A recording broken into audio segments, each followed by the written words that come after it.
In today's video, I'm going to teach you how to add a category in Zoho Desk. We're going to go step by step through the process, making sure you feel confident and ready to organize your help desk efficiently.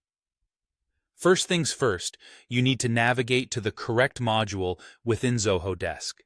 Begin by heading over to the Zoho Desk interface, and once you're there, look for the Knowledge Base module, often abbreviated as KB. The knowledge base is a crucial element for organizing information, so it's important to know your way around. Once you're in the KB module, you want to go to the section labeled Manage KB. Here, Manage KB serves as your control center for the knowledge base, allowing you to organize and create categories that make your system both user-friendly and highly navigable. Now, you'll be looking to organize categories.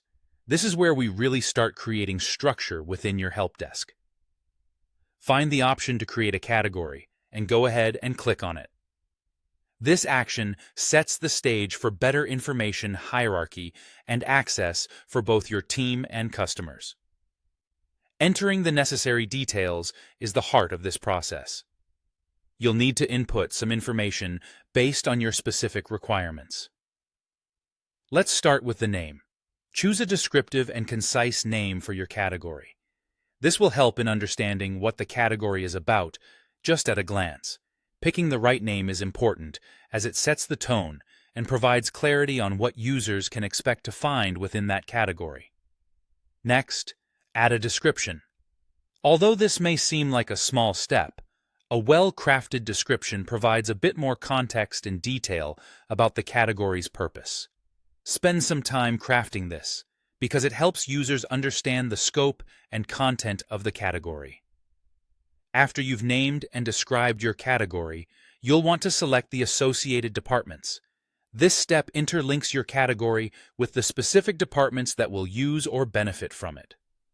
By associating departments, you ensure that the right teams have access to the information they need, and that your help desk operates smoothly and efficiently. Once you've entered all the necessary information, name, description, and associated departments, take a moment to review everything. It's always a good idea to double-check for any typos or missing information. Accuracy here will save you and your team a lot of time later on. Once you're happy with everything, go ahead and click Add. And there you have it. Your new category is created and ready to go. This simple yet pivotal action enhances your organization's knowledge management by ensuring that your help desk is well organized and efficient. Thank you for following along today, and I hope this guide has been helpful. Don't forget to subscribe for more tutorials and tips on getting the most out of your digital tools.